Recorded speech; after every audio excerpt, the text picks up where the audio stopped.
Process-based management asks an organization, its people and their teams to do many things that are quite different and perhaps challenging. Additional support services are needed if processes are to be effectively managed and improved. There's a lot to be done, and the continuous bit of continuous improvement means it's not going to end anytime soon. Whether it's called the BPM Center of Excellence or the Center of Expertise or the BPM Group or the Office of BPM, the Central Process Support Group plays a vital role in creating sustainable process-based management. But it may not be the role that you're expecting.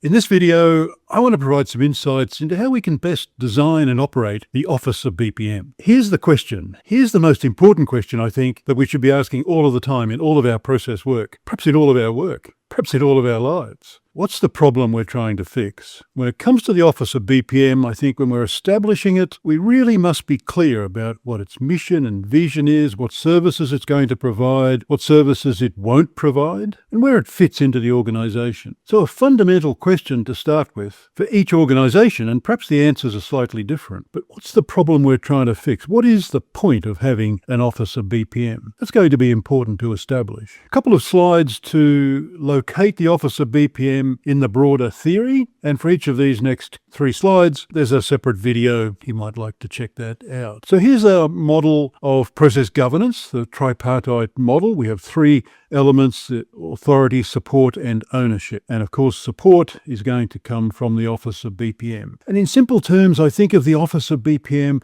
as a life support system for process owners, for the process council, for functional managers, for everyone in the organization involved in creating and sustaining effective process-based management. So the Office of BPM is critical. It's not there to do everything, but it's there to facilitate it. It's there to enable it. It's there to support and to make it happen. In the circles, we might ask, where does the Office of BPM get involved? And the short answer is everywhere. Process ownership circle, the PO circle, of course, defines effectively the process owner role, but an Office of BPM might help with the process owner in establishing the process KPIs, setting targets, doing the assessment, deciding how to respond, and then once we trigger the PI circle, it could be, in the early days in particular, that the Office of BPM is involved in the detail of running a process improvement project. So they might be in there in the detail on a pretty constant basis. Or as time goes on and we raise capability across the organization, perhaps they're taking a step back and they're involved to come and do some quality assurance, or perhaps they'll come to answer some questions to help as asked. So that maybe their involvement will step back. But it still remains across the whole process-based management environment. The Office of BPM is there to ensure quality outcomes and to help everyone involved. The 7 enablers, as you might have seen in the video, enable the circles to turn. And again, the Office of BPM plays an important role in facilitating all of this. These are 7 elements that we need to be developing more or less in sync to give ourselves the best chance of creating and sustaining effective process-based management. And the Office of BPM has a key role to play in making that happen, in providing oversight and guidance, and testing and measuring, adjusting, being the guiding hand in creating effective process-based management. Now, here's a thought. If we're going to say we are the Process Center of Excellence, that's setting a high bar, but let's say we're the Process Center of Excellence, the Office of BPM, we really should be one of the poster children for good process management, shouldn't we? So it would be embarrassing for someone to say to people in the Office of BPM,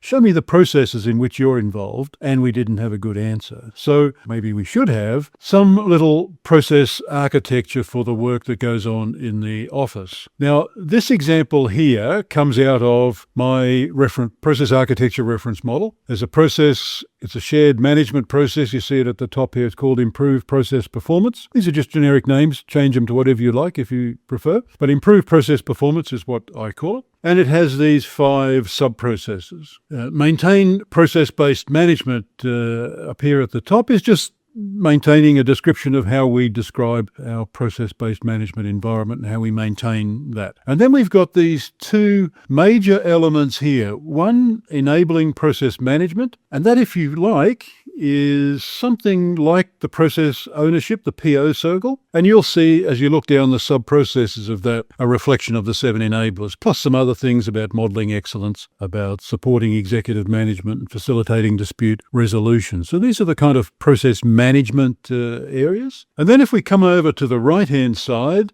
we've got enable process improvement. And this, if you like, is the PI circle. So it's about maintaining the process improvement methodology, whatever that is, maintaining an overall improvement plan. What are we going to do this year? Supporting projects, which might be detailed hands-on, or it might be answering questions when asked. We still have a role for assuring process quality, and tracking benefit realization, of course, is a fundamentally important thing to do across the organization. And then the other two processes there are document processes, so that's modeling and whatever other documentation. And that's not to say that the office is going to do all of that, but it will define how it's done and have some quality assurance role. And deliver process improvement project is a process, deliver PIP is a process down at the bottom there, which would reflect whatever methodology you're using. That one there is actually the sprint PIP methodology. But the office would maintain that method, would track its performance, do all of those sorts of things. That's not to say it's going to always be the one executing the process, of course, but it would maintain it. So we need to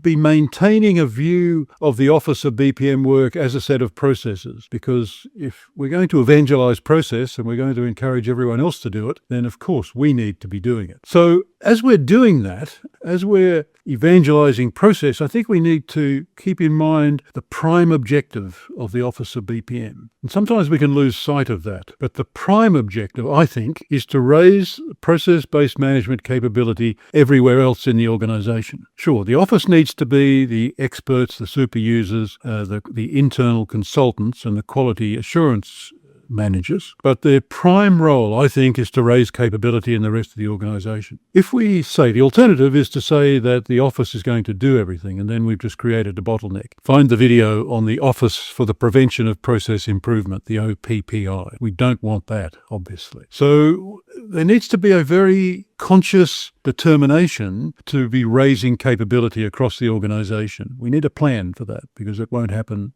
organically. And over time, I think we should expect to see the involvement of the office change as the involvement of business units also changes. So over time, if we're raising capability across the organisation, then the detailed involvement of the Office of BPM should reduce in percentage terms, and the detailed involvement of the business units should increase. And neither would ever be zero, because the office would still maintain its role as internal consultants and quality managers, etc., and the business units will always have some requirement for advice and guidance. But over time, as BPM maturity increases, we should expect the role of the office to change. A couple of quick points about design features of the Office of BPM. I think it should always be smallish. I think a literal handful of people can do an enormous amount of good work even in the largest organisation. If it gets too large, it becomes a budget target for the next budget cuts, so we just need to be careful about cost benefits, etc.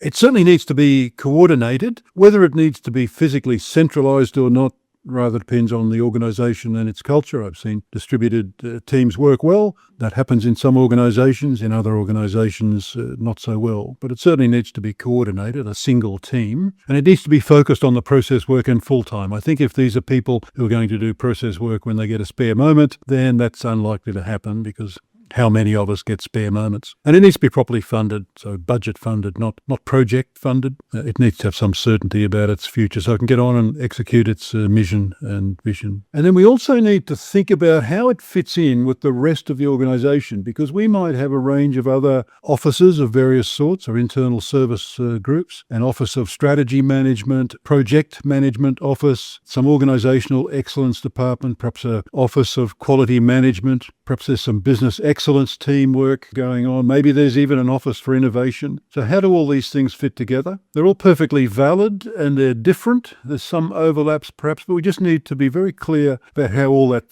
fits together. A good way of doing that, of course, would be to have a look at the processes of each of those offices and make sure we don't have any underlaps and overlaps, and we can see how they all fit together and how they make a joint contribution to organisational performance. Because we want them to fit together and work nicely, don't we? We don't want them be at loggerheads, because that's just obviously a waste of time.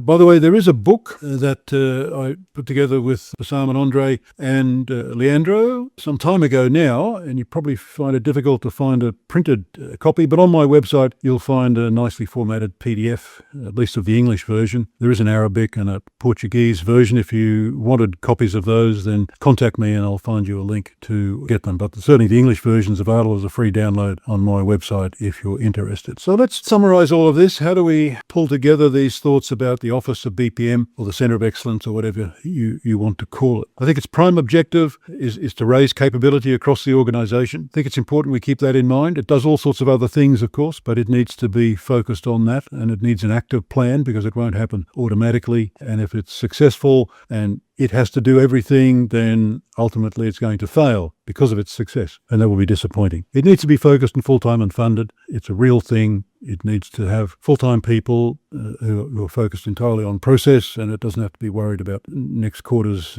funding. We need to think about how it works in the whole organizational ecosystem, because there's lots of things going on in our organizations, and so how does it fit in? What does it do? What doesn't it do? And then, really it needs to be a good example of how to do effective process-based management and improvement. If someone asks in our organization, what's the best example you've got of good process management? It would be nice, wouldn't it, to be able to say, well, the Office of BPM is our gold standard for effective process-based management. And if we can't say that, wouldn't it be just a little bit embarrassing